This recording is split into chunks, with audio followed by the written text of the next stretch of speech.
Kami dari kelompok 4 ingin mempresentasikan hasil diskusi kami mengenai lingkungan kerja di dunia penerbangan. Kelompok kami terdiri dari saya, Satria Risa Putra, absen 33. Saya Lutfi Sabrina Zahra, absen 18. Saya Asna Farida Hakim, absen 15. Saya Rasya Fani, absen 32. Lingkungan kerja di dunia penerbangan. Yang pertama, bandara atau airport. Lokasi kerja luas dan terbuka, banyak kendaraan dan peralatan berat atau pushback. Dan yang ketiga, aktivitas padat dan intensitas tinggi, tempat landas, mendarat, bongkar muat. Yang kedua ada kabin pesawat, Maaf Bu, ketendang. ruang kerja sempit, tekanan udara berbeda. Yang kedua, pramugari atau pramugara berhadapan langsung dengan penerbangan.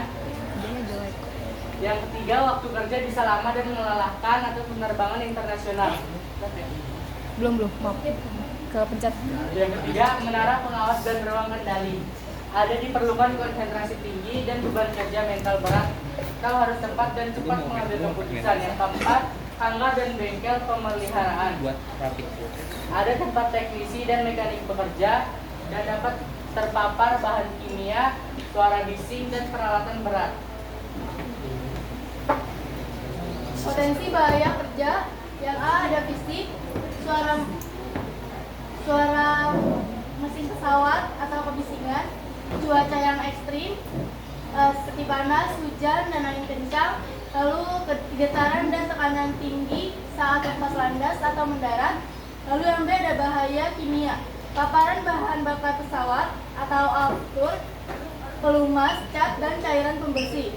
Lalu ada inhalasi asap atau uap beracun dari bahan kimia. Lalu ada yang C ada bahaya mekanik, cedera akibat mesin, baling-baling alat berat atau bel roda jantung. Lalu ada jatuh terpeleset atau tertimpa barang, dan yang terakhir berbahaya biologis dan psikologis. Resiko tertular penyakit dari penumpang. Lalu ada jet lag, stres, dan kelelahan karena jam kerja panjang dan zona waktu berbeda.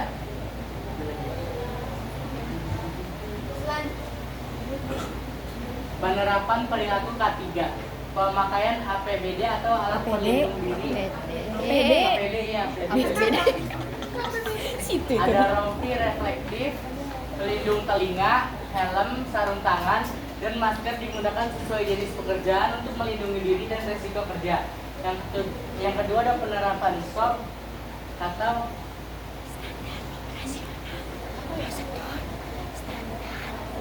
Standar operasional perusahaan. Prosedur.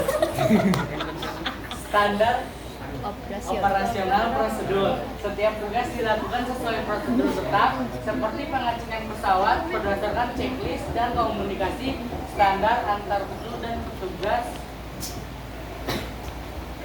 ATC. Lanjut. Nah, terus ada pelatihan dan kesadaran dilakukan melalui simulasi, evakuasi, pelatihan CPR, serta latihan penanganan kebakaran dan situasi darurat lainnya. Selanjutnya ada etika dan disiplin kerja, mencakup kedatangan tepat waktu, mengikuti jadwal kerja dengan tertib, serta menjaga fokus dan konsentrasi tinggi selama bertugas. Selanjutnya ada upaya pencegahan resiko kesalahan. Yang pertama itu ada pemeriksaan dan perawatan rutin. Itu dilakukan sebelum dan sesudah penerbangan untuk memastikan pesawat dan peralatan dalam kondisi aman dan siap digunakan. Yang kedua ada pelatihan dan briefing keselamatan. Diberikan secara berkala atau berurut kepada seluruh personel agar selalu siap menghadapi situasi darurat dan bekerja sesuai prosedur.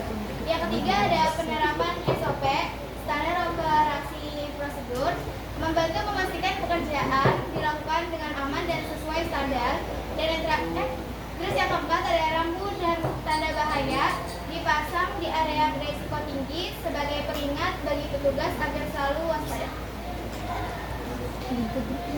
Selanjutnya yang kelima, pengaturan jadwal kerja dan istirahat, mencegah kelelahan yang bisa menurunkan konsentrasi saat bertugas.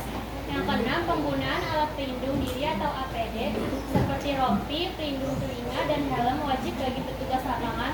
Yang terakhir, komunikasi tim yang baik, penting untuk menjaga koordinasi dan mencegah kesalahan selama operasional penerbangan. Lalu ada prosedur dalam kecelakaan darurat. Yang pertama, di udara, jika tekanan kabin menurun, masker oksigen otomatis keluar. Dalam darurat air, pelampung dan rakit penyelamat digunakan. Evakuasi dilakukan melalui pintu darurat dan seluncur evakuasi. Lalu di bandara, jika terjadi kebakaran, gunakan APAR,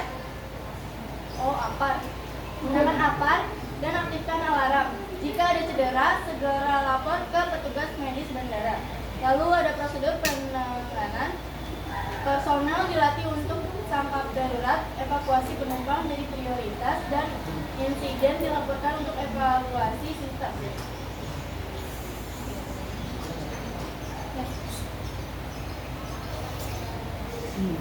Kesimpulannya, lingkungan kerja di dunia penerbangan memang penuh resiko, mulai dari bahaya fisik, mekanik, hingga tekanan kerja yang tinggi. Namun, semua risiko tersebut dapat dikendalikan dengan menerapkan prinsip keselamatan dan kesehatan kerja atau K3 secara konsisten. Perilaku aman, disiplin kerja, serta pelatihan yang dilakukan secara rutin menjadi kunci utama dalam menjaga keselamatan seluruh personel dan penumpang.